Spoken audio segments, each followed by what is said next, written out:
Hello दोस्तों, welcome to my YouTube channel MR classes.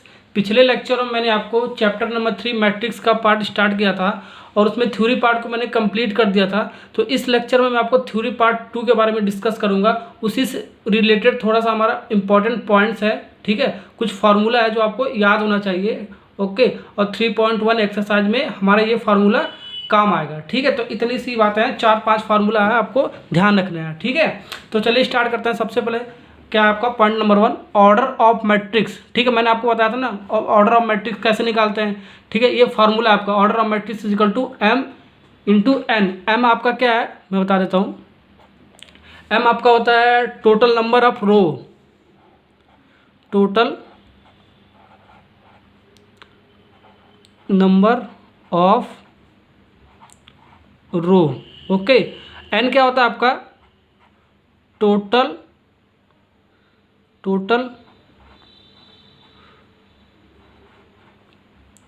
Number of column, okay. यानी कि order of matrix क्या होगा, M into N, M cross N आपका होता है, ठीक है। मैंने आपको पिछले लेक्चर में बताया था। तो एम क्या होता है total number of row, total number of row को क्या बोलते हैं, हॉरिजॉन्टल लाइन भी बोलते हैं, ओके। क्रॉस एन यानी कि एन का क्या मतलब है total number of column, number of column को क्या बोलते हैं हम, वर्टिकल लाइन भी बोलते हैं, ओके। ये आपको ध्यान रखना है। अब देखो दूसरा पॉइंट क्या आपका है, number of elements in M cross N matrix में अगर जो आपको निकालना हो तो कैसे निकालेंगे। जो हमारा ये M cross N total number of row into total number of columns, ठीक है। ऑर्डर ऑफ मैट्रिक्स हमने जो निकाला है, ठीक है, उसका मल्टीप्लाई करके जो आपका रिजल्ट आएगा, इसलिए एम डॉट एन लिख रखा है हमने, ठीक है। इसका मल्टीप्लाई करके जो आपका रिजल्ट आएगा यहाँ पर, ठीक है, वो आपका क्या बन जाएगा, नंबर ऑफ एलिमेंट्स, जितने आपका नंबर एलिमेंट्स आपका एम क्रॉस एन मैट्रिक्स में होगा, ठीक है, वो टोटल वो आपका नंबर ऑफ एलिमेंट्स हो जाएगा, ओके। एक एग्जांपल से मैं आपको समझा दे रहा हूँ, ठीक है। जैसा कि 4 2 3 1 ये मैट्रिक्स दे रखा है आपका, ठीक है, okay. A is equal to, okay, ये मैट्रिक्स दे रखा है आपका 4 2 3 1। अब इस क्वेश्चन में पूछ रहा है, पहला क्वेश्चन आपका क्या है, order of matrix, order of matrix कितना है। देखो टोटल नंबर ऑफ रो कितना है आपका, एक रो आपका ये हो गया, एक रो ये हो गया, देखो R1, ठीक है, ये R2, ये आपका कॉलम कितना होगा, ये C1 पहला कॉलम, दूसरा कॉलम, ठीक है, ये C2, ये आपका C1 हो गया, ये C2 हो गया, ये R1, ये R2। देखो नंबर ऑफ रो मतलब horizontal line 1 2, number of column मतलब वर्टिकल लाइन, देखो 1 2, ठीक है। तो ये ऑर्डर ऑफ मैट्रिक्स क्या होगा आपका, एम क्रॉस एन होता है। तो इसे कैसे लिख सकते हैं, नंबर ऑफ रो कितना है यानी कि एम कितना है 2, ओके। और जब कॉलम कितना है आपका 2 है, यानी कि एन की वैल्यू कितना है 2 है, तो ये 2 क्रॉस 2 का मैट्रिक्स हुआ, ओके। तो यहाँ पर आपको लिखना पड़ेगा 2 क्रॉस 2, ओके। अभी मैं आपको लिख कर बताता हूँ। अब देखो सेकंड आपका देखो, ठीक, सेकंड क्या बोलो, number of elements in M cross N matrix. जो आपका ये मैट्रिक्स दे रखा है 2x2 का, ठीक है, एम क्रॉस एन है आपका। तो ये मैट्रिक्स कितना है, कितने बाय कितने का निकाल लिया ना मैंने, 2x2 का मैट्रिक्स है। ये आपका कितना बाय कितने का, 2x2 का मैट्रिक्स है, ओके। तो अब ये पूछ रहा है इस एलिमेंट में हमारे कितना, सॉरी इस मैट्रिक्स में हमारे 2x2 मैट्रिक्स में कितना एलिमेंट है, ठीक है। तो देखो number of elements in 2x2 matrix में, ठीक है। ये 2x2 का ही मैट्रिक्स तो आपका बना, ये एम क्रॉस एन तो ये जनरल आपका, और हमारा क्या दिया 2x2 का मैट्रिक्स मैंने निकाला है, ठीक है। तो number of element in 2x2 matrix equal to क्या हो गया आपका, कितना हो गया 2 इंटू 2, ओके। यानी कि क्या रिजल्ट इसका क्या है 2 इंटू 2 यानी कि 4, ओके। एलिमेंट आपका 4 गिन लो, 1 2 3 4, इसके अंदर एलिमेंट कितना है 4 है। ये तो इजी क्वेश्चन था। अब इससे थोड़ा और बड़ा आ जाता तो ठीक है, बड़ा आ जाता, बड़ा मैट्रिक्स आ जाता 20/10 का आ जाता, तो कैसे एलिमेंट तो आप गिन नहीं सकते, तो गिन नहीं सकते हो, तो 10 इंटू 20 कर देंगे, 10/20 का मैट्रिक्स होगा, तो 10/10 इंटू 20 कर देंगे तो कितना आ जाएगा, जो आएगा आपका रिजल्ट, ठीक है, वैल्यू आएगा, वो आपको आंसर हो जाएगा, ठीक है। ये आपका इतनी सी बातें थी, ये आपको ध्यान रखना है, ओके। चलिए ठीक है, अब स्टार्ट करें point number 3, general form of matrix. Okay, मैंने आपको पिछले लेक्चर में जनरल फॉर्म ऑफ मैट्रिक्स लिखकर बताया था कैसे लिखा जाता है। देखो एक बार दिखा देता हूँ कैसे लिखा था मैंने। जनरल फॉर्म ऑफ मैट्रिक्स कैसे लिखा था बताओ, एक टेस्ट में लिखा था ना मैंने। देखो मैंने ये लिखा था जनरल फॉर्म ऑफ मैट्रिक्स लिखा था ना, general M cross N matrix के टर्म्स में, ये टर्म्स में लिखा था ना, आपको लिखकर समझाया भी था। ओके, इसको डायगोनल बोलते हैं, इसको नॉन डायगोनल बोलते हैं, ये सब मैंने आपको समझा रखा है पिछले लेक्चर में। ठीक है, आप पिछला लेक्चर एक बार उठा के देखिएगा। ओके, अब देखो, अब ये तो मैंने इतने बड़े ब्रैकेट में लिख दिया। ठीक है, ये ऐसे होता है, ये ऐसे ऐसे लिख लिया। ठीक है, अब ये मान लो आपका क्वेश्चन में ये दिया होगा। ठीक है, अब तो मैंने तो ये तो बता दिया जनरल फॉर्म में ऐसे लिखा जाता है, लेकिन क्वेश्चन में ऐसे नहीं दिया होगा लिखकर, क्वेश्चन में शॉर्ट करके देगा लिखकर। ठीक है, मान लो आपका ऐसे दे ए इक्वल टू, ये आपका मैट्रिक्स है इस ब्रैकेट के अंदर। ठीक है, ये आपका मैट्रिक्स कोई दे रखा है। ओके, मान लो ये दे रहा है ए आई, ये आपका क्वेश्चन में ऐसे मेंशन होगा। ठीक है, जे। ठीक है, ये ए है तो मैंने ए यहाँ पर देगा। ठीक है, अगर जो बी मैट्रिक्स होगा तो यह बी देगा, बी आई जे। ओके, समझ में आ रहा है ना आपको।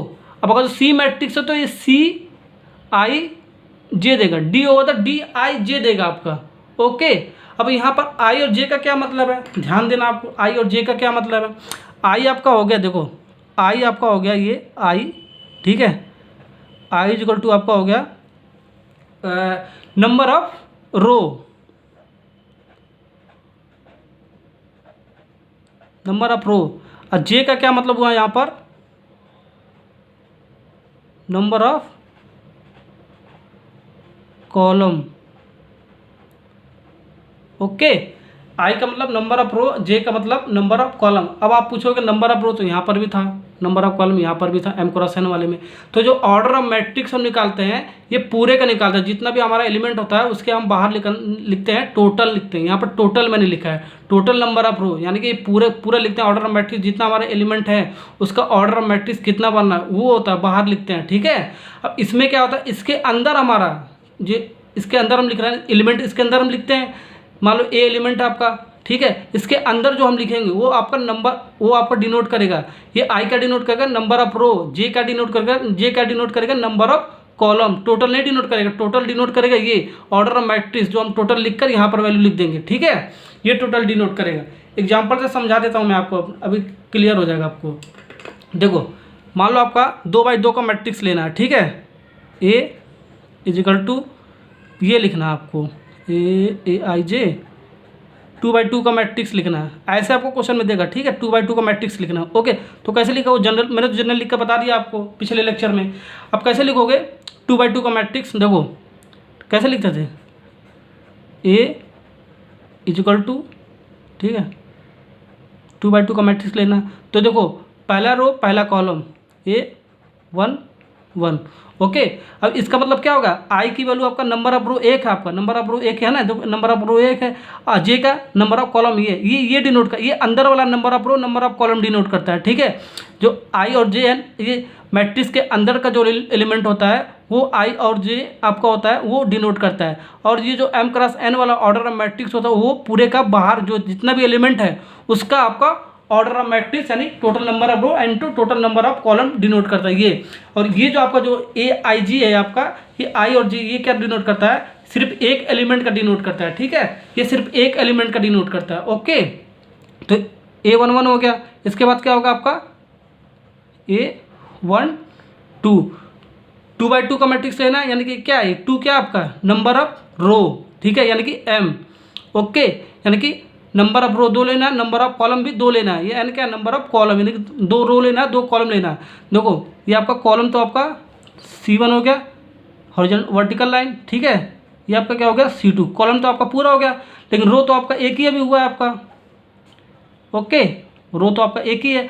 अब एक रो और लिखो, यानी कि कैसे लिखोगे A11 आपका हो गया, A12 हो गया, क्योंकि रो में आपका रो चेंज नहीं होता, कॉलम सिर्फ चेंज होता है। रो में आपको जो लिखोगे ना, आप रो में आपको जो वैल्यू लिख रहे हो तो रो वाला आपका वैल्यू नहीं चेंज होता है। ठीक है, कॉलम वाला चेंज होता है। देखो कॉलम वाला चेंज हो रहा है, ये पहला कॉलम है ये दूसरा कॉलम है, इसलिए 2 लिखा मैंने। ठीक है, तीसरा कॉलम होता तो A13 लिख देता मैं। ओके, ऐसे ही आपको लिखना है। ठीक है, अब देखो दूसरा रो मैं लिख रहा हूँ। ठीक है, दूसरा रो कैसे लिखेंगे, देखो R2 A दूसरा रो, यानी कि पहला तो आप रो लिखते हो उसके बाद कॉलम लिखते हो ना, A21 कॉलम 1 है, रो 2 आपका, देखो रो आपका 2 है, कॉलम 1 है, और उसके बाद कॉलम 2, रो तो आपका 2 है, ठीक है, ये अब 2 तो आपका चेंज ही नहीं हुआ, कॉलम भी आपका 2 है, तो आपका क्या होगा 2/2 का मैट्रिक्स आपका ये बन गया। ये डिनोट करता है आपका, ठीक है, ये जो एलिमेंट इसके अंदर होता है आई और जे, ये डिनोट करता है, ठीक है। ये शॉर्ट फॉर्म में आपको क्वेश्चन में लिखा होगा, ठीक है, ऐसे आपको लिखना पड़ेगा, ठीक है। अब मान लो ये सी के फॉर्म में दे देता, बी के फॉर्म में दे दे, अब हमको ये 3x3 का मैट्रिक्स लिखना है,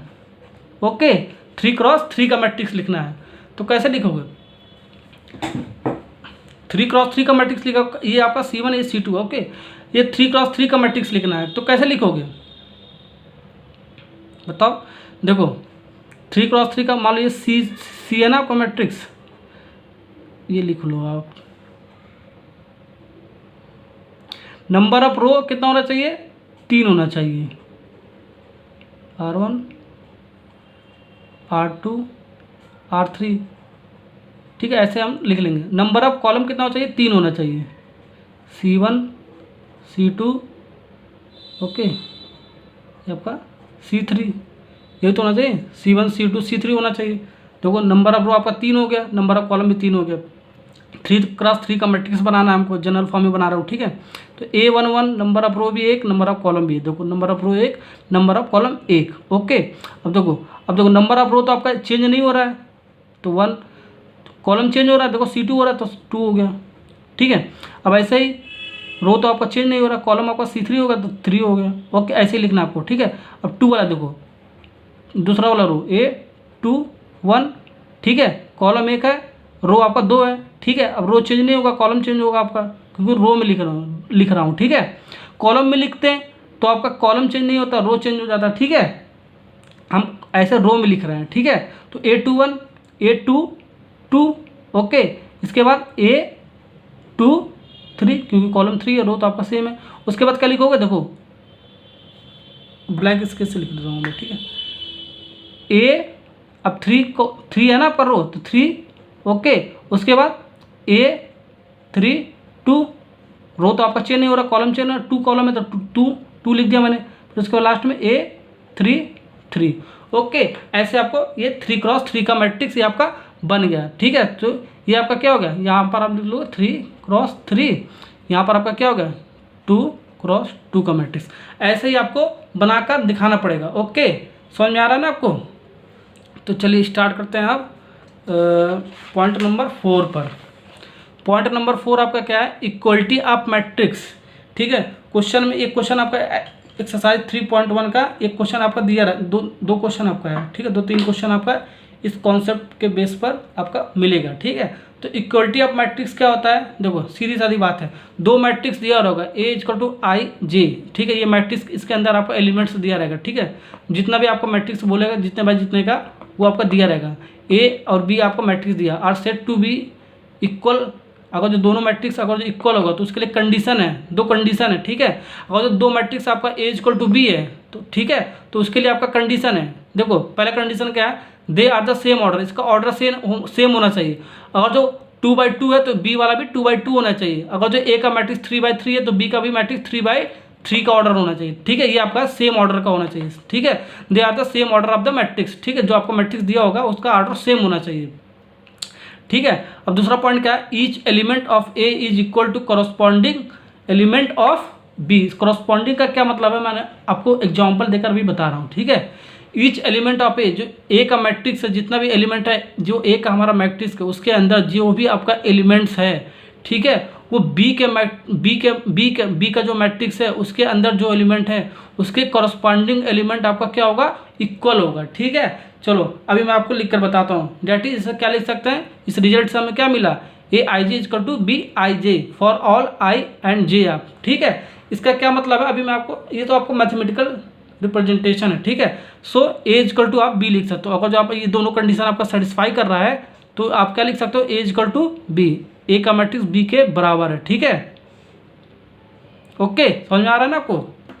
अब एग्जाम्पल से मैं आपको समझा देता हूँ। यहाँ मान लो x है, यहाँ 2 है, यहाँ 3 है, यहाँ 4 है, यहाँ मान लो -√2 है, ओके, यहाँ 1 है, यहाँ y है, यहाँ 3 है। ठीक है। अब कॉरस्पॉन्डिंग का क्या मतलब है आपको बताता हूँ। अब ये बोल देगा दो मैट्रिक्स है आपका, ठीक है, एक्स एंड वाई की वैल्यू बताओ, ठीक है, बोलेगा ए एंड बी आपका इक्वलिटी ऑफ मैट्रिक्स है, यानी कि ए एंड बी आपका इक्वल मैट्रिक्स है। ओके, अब पूछेगा एक्स की वैल्यू एंड वाई की वैल्यू, ठीक है, एक्स की वैल्यू बताओ एंड वाई की वैल्यू बताओ, ठीक है, क्योंकि हम जानते हैं कि we know that equality of matrix क्या होता है, ए इक्वल टू बी, ठीक है। अब आंसर इसका कैसे लिखोगे, ए इक्वल टू बी, ठीक है। अगर इक्वल मैट्रिक्स बोलेगा, क्वेश्चन में दिया रहेगा ए और बी आपका इक्वल मैट्रिक्स है, इसलिए एक्स एंड वाई की वैल्यू बताओ, ठीक है। तो अगर इक्वल मैट्रिक्स होता है तो क्या होता है, ए इक्वल टू बी होता है हमारा कंडीशन, ठीक है। तो ऐसे आप रख लो, ए की वैल्यू क्या है, ए का मैट्रिक्स क्या है 3 2 4 इक्वल टू बी का मैट्रिक्स क्या है √2 माइनस, ठीक है, ये वाई, ये 1, ये 3, ठीक है, ये हो गया। अब दोनों का कंपेयर करेंगे, एक्स का टर्म जो होगा एक्स के स्थान पर जो होगा वो एक्स हो जाएगा और वाई के स्थान पर जो होगा वाई हो जाएगा, ठीक है। अब तो दोनों को कंपेयर करेंगे, वैल्यू एक्स के स्थान पर जो वैल्यू मिलेगा वो एक्स का हो जाएगा, वाई के स्थान पर जो वैल्यू होगा हमारा वाई का हो जाएगा। कॉरस्पॉन्डिंग का क्या मतलब है, कॉरस्पॉन्डिंग का क्या मतलब देखो, जैसे एक्स का हमारा है, ठीक है, इसके सामने का एलिमेंट जो होगा हमारा बी वाले में, जैसे ए का हमारा एक्स वाला है, पहला A11 है ना आपका, A11 है तो इसका आपका A11 होना चाहिए, ठीक है, बी का भी। ओके, सिंपल बात है। कॉरस्पॉन्डिंग का क्या मतलब है, जैसा ए मैट्रिक्स है आपका, पहला एलिमेंट है ये, तो बी का आपका पहला मैट्रिक्स का पहला एलिमेंट होना चाहिए। जैसे ए मैट्रिक्स का पहला एलिमेंट क्या एक्स है, तो इसका बी मैट्रिक्स का पहला एलिमेंट होना चाहिए, ठीक है।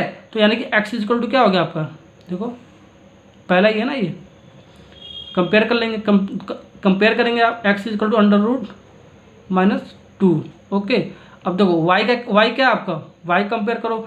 अब ए का जो मैट्रिक्स है, ठीक है, ये वाला एलिमेंट है। अब बी का जो मैट्रिक्स है ये वाला एलिमेंट होगा, ठीक है, ए इक्वल टू बी है, तो ये वाला इसका क्या हो जाएगा, ये ऐसे ही आपको करना है, ठीक है। वाई इक्वल टू, ये कितना ऑर्डर भी देखना है ना आपका, 2/2 का मैट्रिक्स है, क्योंकि ऑर्डर सेम होना चाहिए आपका, तभी बनेगा इक्वलिटी का साइन, ठीक है, तभी आप इक्वल बोल सकते हैं, ए इक्वल टू बी। अगर जो ऑर्डर 3/2 है और 2/2 है तो ये आप कंपेयर करके ये वैल्यू नहीं लिख सकते हो, ठीक है ना। तो वाई की वैल्यू क्या है 2 है, तो ये आपका आंसर हो गया, ठीक है। इतनी सा आपका थ्योरी पार्ट्स था। अब स्टार्ट करेंगे हम एक्सरसाइज 3.1, ठीक है। इतनी 4 तक आपका पॉइंट याद होने चाहिए, ठीक है, जो मैंने अभी आज के लेक्चर में मैंने बताया, ठीक है, कुछ पॉइंट फार्मूला मैंने बताया, ये आपको याद होना चाहिए एक्सरसाइज 3.1 को करने के लिए, ठीक है। Thank you.